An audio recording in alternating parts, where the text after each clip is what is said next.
हमको कष्ट देने का प्रयास करता है, या हमको तकलीफ देता है, या हमको दुख देता है, या ऐसा लगता है कि कोई हमें तंग कर रहा है। बहुत दिनों से मेरा ये काम होना था, बहुत दिनों से ये फाइल पड़ी है, उस पर सिग्नेचर होना था, वो फाइल आगे नहीं बढ़ रही, उस फाइल को आगे बढ़ना था या काम होना था, पर कोई अड़चन मेरी जिंदगी में जरूर आ रही है। उस जगह पर निर्मलेश्वर महादेव का पूजन कार्य आता है। अब उसको करने के लिए अपने को कोई बहुत बड़ा मंडल नहीं बनाना है, हमें बहुत दिखावा नहीं करना है। केवल 5 वृक्ष की पत्ती को, कितने वृक्ष?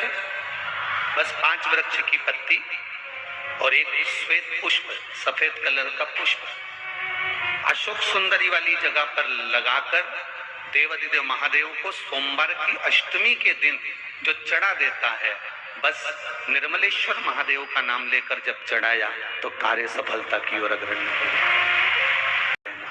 कहीं अगर आपको भी लगता है कि मेरा ये काम होना था, मैंने ये लोन लेने के लिए, मैंने कर्जा चुकाने के लिए, मैंने ये मकान बनाने के लिए, मैंने ये कार्य करने के लिए, ये कितने वृक्ष की पत्ती लेना है? 5 वृक्ष की पत्ती और एक सफेद पुष्प। क्या नाम बोलोगे? निर्मलेश्वर महादेव। बस सबके भीतर निर्मलता का जो भाव प्रकट कर बात अपने जीवन में उतार कर रखिएगा। सोमवार की अष्टमी, शिवरात्रि या सोमवार, प्रदोष, बन सके तुम्हारे पास में शिवालय हो या बेलपत्री का वृक्ष हो, वहां दीप दान अवश्य करना चाहिए। अब एक बात का स्मरण आपको रहे थोड़ा सा, अगर किसी कामना के वश अगर हम दीप लगा रहे हैं या हमारे मन में कोई भाव उत्पन्न है और हम बाबा से कहना चाहते हैं कि बाबा मेरा ये कार्य है आप पूर्ण करिएगा, तो फिर शिव मंदिर में भी लंबी बाती का दीप आप प्रदोष या सोमवार की अष्टमी या सोमवार या आप शिवरात्रि को बाबा से निवेदन कर कर लगा सकते हैं।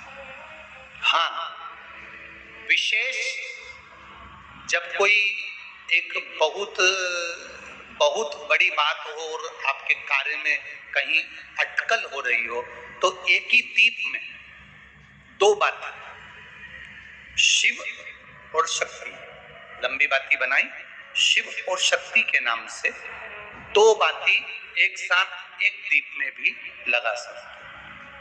पर कब? जब विशेष कोई आपका कार्य हो और वो अटक रहा, विशेष कोई कार्य, और आप बाबा से प्रार्थना कर रहे हो, तो 2 बाती का भी प्रयोग आप कर सकते हो। इस समय पर संतान की प्राप्ति नहीं होती या किसी कारणवश, किसी कारण से हमारे यहां वंश की वृद्धि नहीं होती, तब देवाधिदेव महादेव की आराधना पारिजात के फूल से करी जाती है। अब उस पुष्प को चढ़ाने का एक तरीका है, जरा ध्यान दीजिएगा। पारिजात का जो फूल शिव जी को चढ़ता है, भगवान देवाधिदेव महादेव को चढ़ता है, जैसे ये शिवलिंग है, मान लो ये शंकर भगवान का शिवलिंग है, ये जलाधारी है, ये जल नीचे गिरने का स्थान। आप लोगों ने पहले कथा सुनी है ना सबने, आपको सबको मालूम होगा। राइट में गणेश जी का स्थान, लेफ्ट में कार्तिकेय का स्थान, बीच में अशोक सुंदरी की जगह। जहां पर यह शिवलिंग रखा है वो माता पार्वती जी का हस्त कमल, शिवलिंग के रूप में, शंकर भगवान के रूप में यह शिवलिंग है।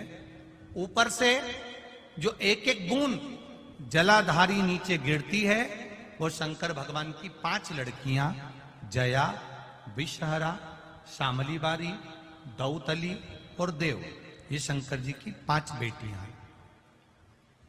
वंश वृद्धि के लिए, कार्य सिद्धि के लिए, वैभव प्राप्ति के लिए या अपने हृदय की सुख समृद्धि के लिए, संतान प्राप्ति के लिए पारिजात हार श्रृंगार के फूल की शिव जी को आराधना होती है। हार श्रृंगार का जो पुष्प होता है, अशोक सुंदरी वाली जगह पर हम पारिजात के पुष्प को समर्पित करते हैं। उसकी डंडी का जो मुख है वो शिवलिंग की ओर होता है जब अपन अशोक सुंदरी पर चढ़ाते हैं, और फूल का मुख इधर होता है।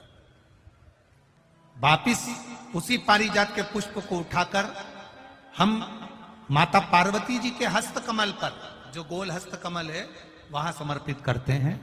उस जगह पर माता पार्वती जी की ओर से जो पुष्प समर्पित किया जाता है, उसकी डंडी पारिजात की हमारी ओर होती है, पुष्प का मुख महादेव की ओर होता है।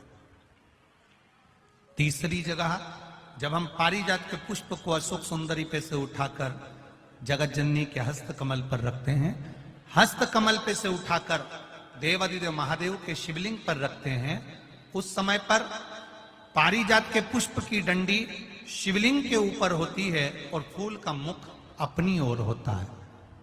इस जगह पर पारिजात के पुष्प की डंडी के केसर से ही महादेव को त्रिपुंड लगाया जाता है और महादेव से प्रार्थना करी जाती है। अब पारिजात के फूल का केसर कैसे बनाना है वो भी एक बार आप लोग अच्छे से समझे। जैसे मान लो अभी पारिजात का तो फूल यहां पर नहीं है, पर आप टीवी पर दर्शन कर रहे होंगे।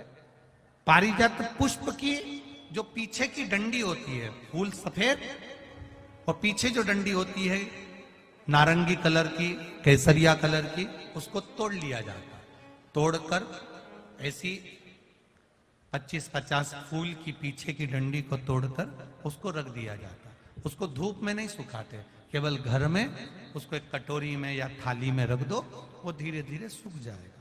सूखने के बाद उसको पीस लो, पीसकर उसका चंदन तैयार हो जाएगा पारिजात फूल की उस डंडी का। और जिस समय वंश के लिए, सिद्धि के लिए, कार्य सिद्धि के लिए या वैभव प्राप्ति के लिए हम पारिजात का पुष्प देवादिदेव महादेव को समर्पित करते हैं, उस समय इसी को पानी में घोलकर देवादिदेव महादेव को जब आप लगाएंगे तो जैसे केसर घुलती है, केसर का जैसे कलर होता है, केसर जैसी सुगंध करती है, वैसे की वैसे ही ये पारिजात की जो डंडी आप लोगों ने सुखाई है, वही डंडी का जो चंदन बनाया है, शिव जी को लेपन करा है, उस समय पर अपने हृदय की बात आपने जो देवादिदेव महादेव को कही है, बस वही सुगंध हमारे जीवन में आना प्रारंभ हो जाती है। वो पारिजात हार श्रृंगार। अब जरा ध्यान दीजिएगा, हार श्रृंगार के पुष्प, पारिजात का जो पुष्प है, सोमवार की अष्टमी पड़ने पर यदि हम देवादिदेव महादेव की पारिजात के फूल से आराधना करते हैं, स्मरण करते हैं, तो उसका फल भी हमें अधिक प्राप्त होता है।